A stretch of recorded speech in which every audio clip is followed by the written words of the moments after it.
Eto na, para wala na akong utang sa inyo, papakita ko na kung paano natin ginawa tong mga Sesame Street fondant 2D at 3D toppers natin. So sa mga 2D toppers, lagi ko naman sinasabi sa inyo na nagpiprint lang ako ng mga design, tapos yun ang gagamitin kong stencil or pattern. Mas makukuha kasi natin yung eksaktong design, pati yung mga placement nila sa ganitong way. Medyo mahirap mag-explain, kaya sundan na lang natin yung ginagawa ko sa video. After natin matrace yung buong face nga ni Elmo na ginagawa natin, ikakat naman natin yung next na detail, which is yung mouth nga. Tapos ganun lang ulit, ititrace lang ulit natin siya using precision knife para mas malinis ang pagkakakat natin. Precision knife ang gamitin nyo. Tapos yung sinasabi ko nga sa inyo kanina na makukuha natin yung tamang placement dun sa mga details, kasi yan nga, tingnan nyo yung ginagawa ko dyan. Dun sa pinaggupitan ko, tinitingnan ko kung tama pa ba yung placement nung pagkakalagay nga ng mga detail, kasi once na magkamali ka, mag-iiba na yung itsura niyan. Sa lahat ng mga cakes ko na may 2D toppers, puro ganito lang lagi yung way na ginagawa ko. Mas madali na kasi sa akin, nasanay na ako. Kaya nga sabi ko sa inyo, kapag ka nagamay nyo din tong ganito, para na lang din kayong naglalaro. Doon sa mismong mata ni Elmo, yung color black, doon ko na lang mismo binakat sa printout, yung pagkakalaki nga ng black niya. Ha, Diyos ko, ang hirap talaga mag-explain. Okay, dito naman tayo kay Cookie Monster. Medyo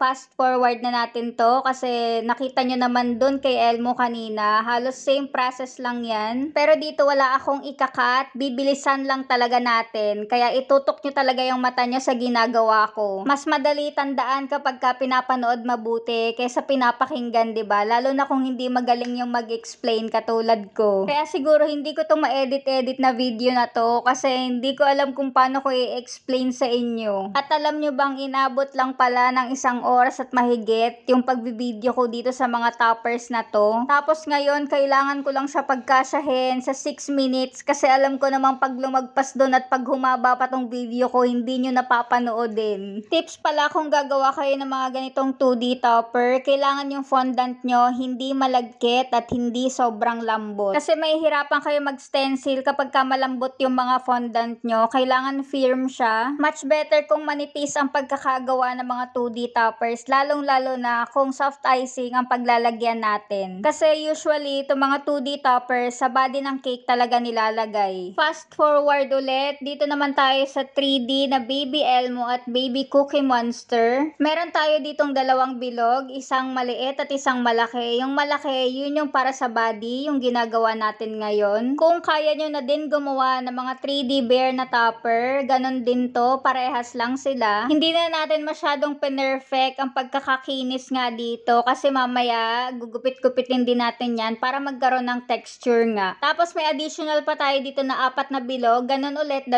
maliit, 2 malaki para sa kamay at paa nitong si Elmo. Ayan, ganyan lang. Madali lang naman, 'di ba? Madali lang siya tingnan. Ang hirap lang talaga i-explain. Di ko sure, pero sana nabibigyan ko kayo ng idea at may natututunan kayo, no? Kasi promise, ang hirap talaga.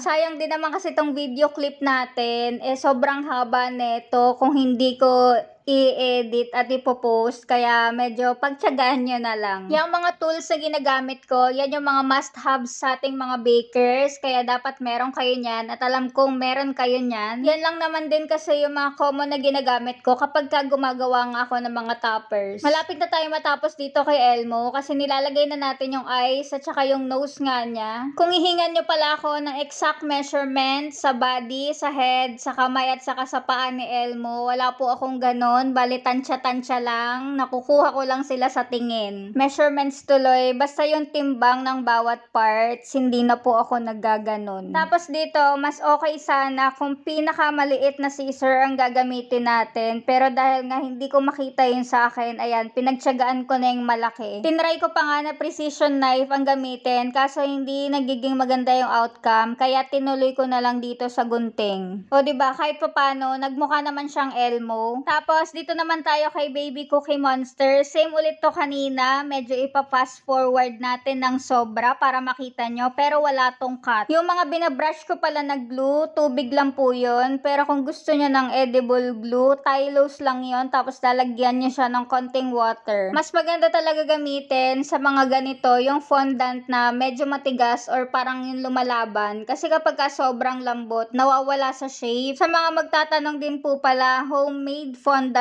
po ang gamit ko. Tapos yan, same lang doon kay Elmo kanina. Scissor lang din yung ginamit ko panglagay sa texture. Medyo mabusisi nga lang yung ibang part kasi kailangan makuha mo nga talaga siya. Etong cookie na to, bale wala na tayong ginamit na stencil dito. Madali lang naman yan. Tapos, para sa mga linings, edible pen yung gamit ko. Sa orange app, marami niyan. Iba-iba pa yung color. Ayan, o diba? Tapos na tayo agad. Tapos, papakita ko na din sa inyo yung mga 2D at 3D toppers natin. Ito na nga siya nung nilagay na natin sa cake. O diba? Ang ganda. Pero sana talaga may nakuha kayong tips or kahit konti man lang na idea.